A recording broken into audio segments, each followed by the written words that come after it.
Hi everyone, welcome back to Pine Hollow Auto Diagnostics. We've got a Mercedes in the shop. 2016 GLA250. It's got the 2-liter turbo, and this one has 236,000 miles on it. So these new cars, they can go the distance if you maintain them. This one, the owner, she actually works with my wife at the optometry office, and she said her Mercedes started making a bad noise in the parking lot when she was leaving work. The engine sounded really rough. She drove about a mile and said, nope, this is not good. Called a tow truck, got it towed back to her house. Then reached out and I said, sure, drop it off, we'll take a look at it. So it got towed here. Here it is. It starts up and runs, but it sounds like a diesel. This is not a diesel engine, this is a gasoline. Major rattle of the camshaft phasers, the variable valve timing.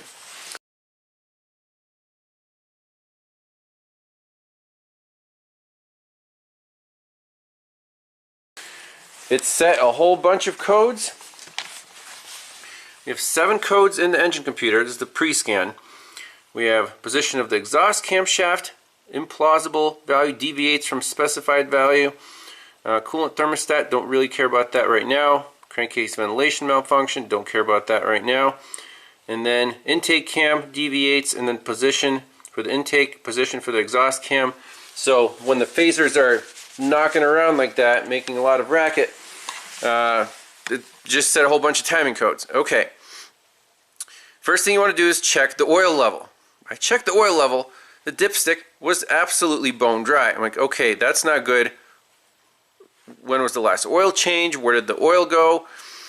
Added 2.5 quarts of oil.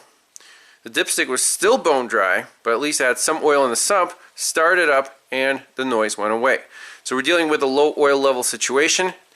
And when I pulled it out of the garage here, I saw a big oil puddle under the car, kind of where the oil filter is. So let's jack this thing up, see why it's leaking. It has a massive oil leak. The sticker here on the window looks pretty fresh. It says 04/17/25, so almost 3 months from now, and 241 on the miles. We're at 236. So then my question to the owner was the oil just changed? Maybe they forgot the O-ring on the filter or something crazy like that. And she said, no, the oil was changed sometime late last year. So they don't put the date on here when it was changed. It just says next service due. So I assume you subtract 3 months, but maybe that's not the case. But anyways, this thing, it doesn't have any oil in it, and it has a big leak. So let's see where it's leaking out of and see if we can fix this one. You know, I might need some parts. Hopefully, maybe it's just an O-ring. Who knows?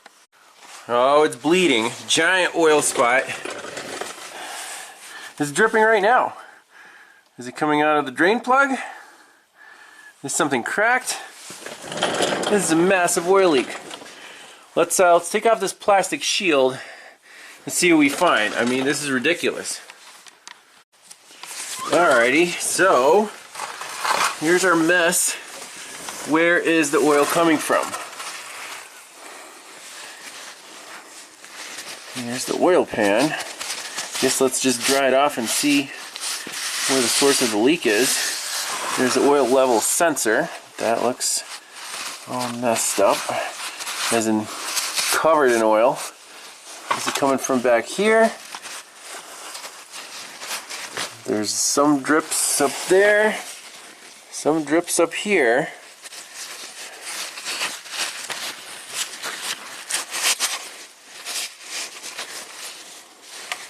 Some drips.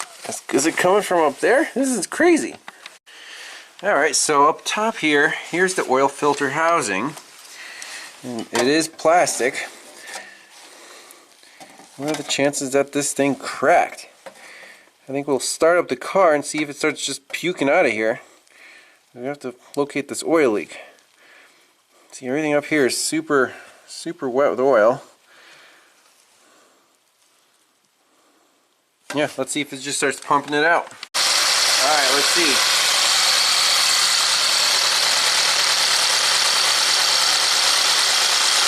I mean, it's a huge leak. It's got to be puking it somewhere.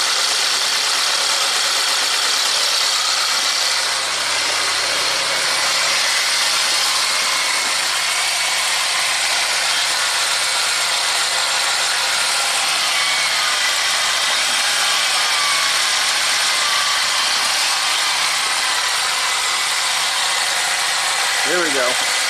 Drip, drip, drip. Somewhere from up there.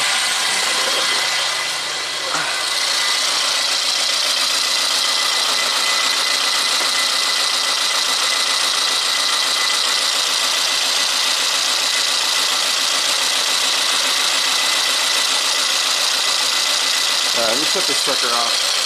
Alright, I think we got it. Right up top, you look past the dipstick where the oil filter housing attaches to the engine block. Pretty hard to see that, but it's just oozing out of there.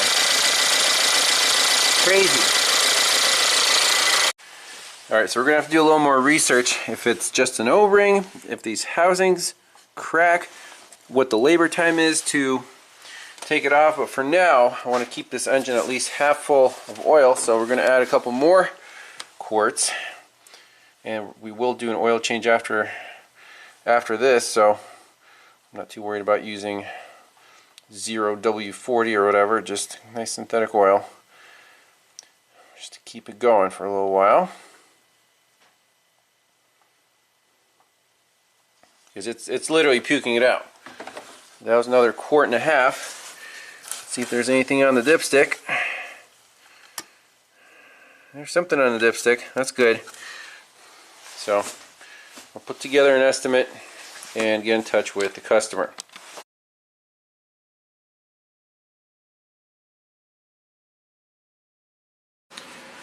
Just got back from the Mercedes dealership. Look at this brand new oil filter housing. So that's what it looks like. Comes with a brand new filter, which is nice. And this whole thing, you would think it would cost hundreds of dollars, but it was only 80 bucks. So it's a no-brainer. Obviously you're replacing the whole thing, not just some gasket, which comes with the gasket, but it's leaking up here where the oil cooler meets the plastic housing. You can see there's two coolant lines and then the oil lines down here. So how do we replace this thing? All data says it's a 3-hour job because we need to remove the intake manifold. That's going to be interesting, and it's right here. It's 3 bolts down here, 2 hoses, and it should come right out. But it's kind of trapped by the intake manifold. So I'm going to try to do this with the least intrusive way. I don't know if we can just move the intake manifold a bit out of the way. I don't want to disconnect everything, but that's the OEM procedure. And you're up against the firewall, so we're going to have to do the reach around move and use a mirror. Not the easiest job here, but we've got to get it done.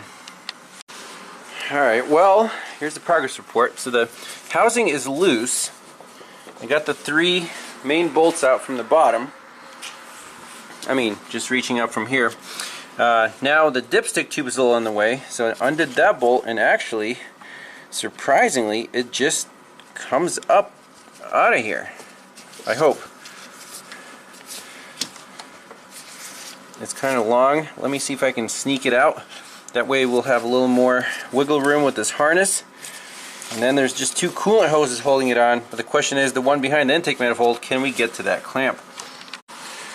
Alright, well, we're so close. This thing is hanging on by 1 hose. So this hose, I use the hose clamp pincher tool to get that off. And the other one is right under the intake manifold, right here. I can see it with a mirror. You can almost feel it with my finger. If we can get this tool on that clamp, this thing should pop right out. Now putting it back in, well, I guess we'll cross that bridge when we get there. But we're getting pretty close. Alright, victory! Extracted this silly thing. Look what happened to this fitting. The plastic just completely crumbled. This thing is shot. So it's leaking right here at this gasket interface. Planned obsolescence, right? So we have to extract that from the end of the hose now, the one that we have the clamp on. Hopefully we can do that and then try to get the new one in here. Well, just by reaching around and squeezing the end of that hose, got the plastic bits out. Hopefully that's all of them. We'll check with the mirror. Man, this Mercedes is coming apart in pieces. They just really want you to buy a new one, huh? Let's take a look at that hose. Yeah, it looks like all the bits are out of it. Let's try to stuff the new oil cooler in here. Mercedes. A little frustrating, so I did have to undo the intake manifold a bit, so loosen it up here, over there, just to get an inch of room to get this stupid clamp on the top nipple of the oil filter. I'll show it to you right here on the borescope. This is taking way too long. So the clamp is preloaded, so I just have to figure out a way to release the clamp. You can see the hose is all the way on the nipple, so I just have to release it right here, and everything else should be straightforward. Alright, she's all back together. Didn't have any bolts left over, so that's good. Everything's plugged in. Man, everything's just plastic. I'm afraid to touch it. So this calls for G40. That's the pink purple stuff, I guess. So let's refill that.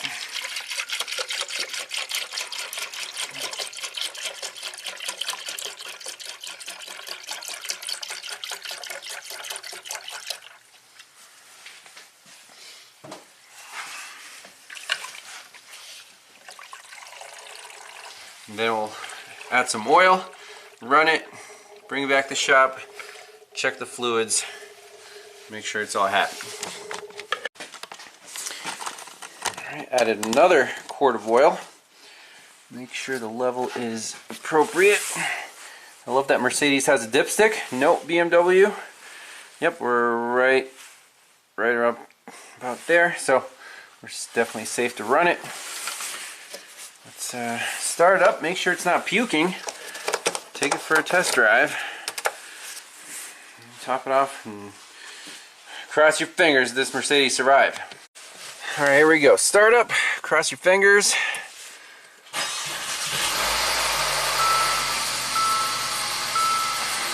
We got oil pressure. Just make sure it's not puking oil. Log in, clear any existing codes. There is a thermostat code which the owner doesn't care about, but I think we should be in good shape. Alright, it sounds healthy. Coolant's good. No oil leaks from up here. That's good. Don't see any drips down below. That's good. I think we're safe to drive it.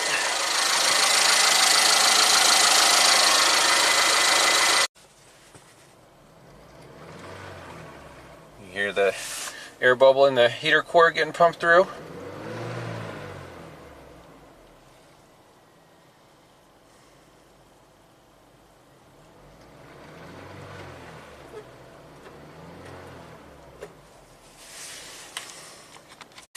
Alright, so let's clear all the DTCs out and then cycle the key, take it for a rip, double check the fluids. I think we should be in good shape. The engine's running very smoothly. Alright, well, it's not 100% happy here yet. So we know the coolant thermostat is, yes, it has an electrical fault. Position of the intake camshaft deviates from the specified value, and fuel pressure regulating valve 1 has a malfunction. Let me make sure I plugged everything in under the hood. Alright, let's see how this baby accelerates.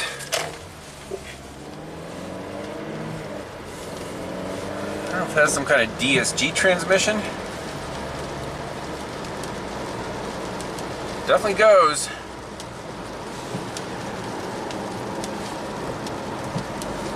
Let's try the turbo. Whoa, that wasn't normal. I'm flooring it, nothing.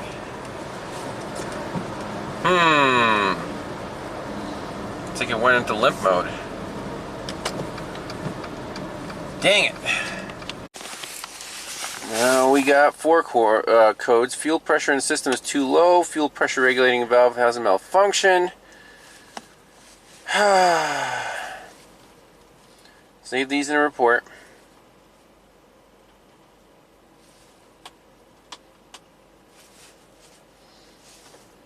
Let's try again.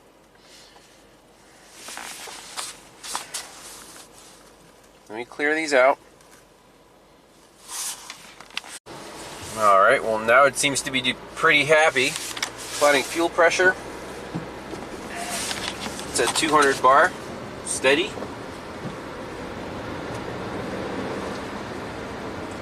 We'll take it around the block. I want to put at least 10 miles on it before returning it back to the customer.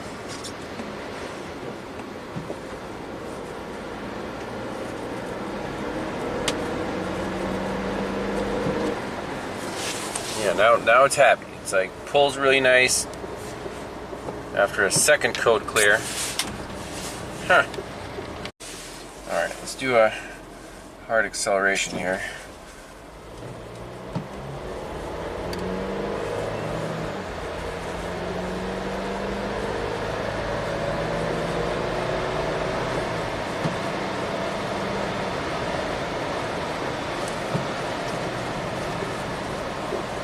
Looks alright. Our fuel pressure did ramp up.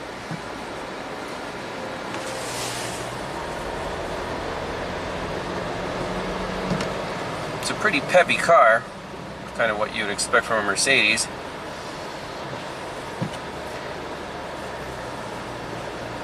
I don't know. The owner, she just uses it to commute to work. It's not like it needs to be like new, but it needs to drive reliably.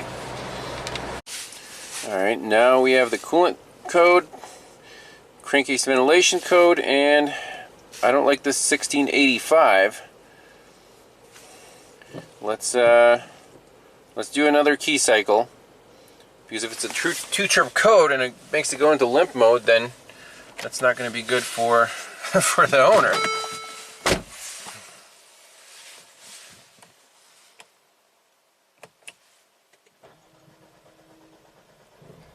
Oh, long crank time. What was that all about?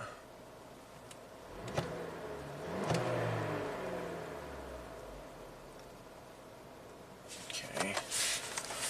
Now there is a check engine light. Okay.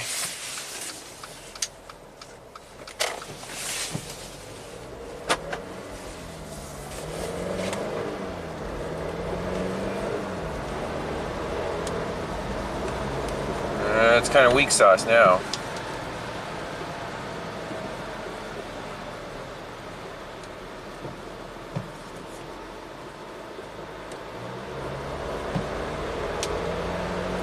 Well, actually, it's not bad. Just want to make sure it doesn't go into that limp mode.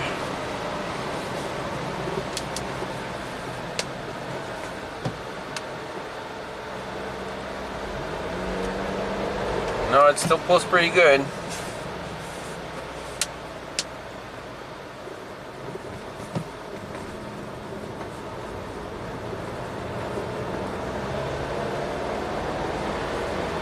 Okay, well, if it's happy, I'm happy.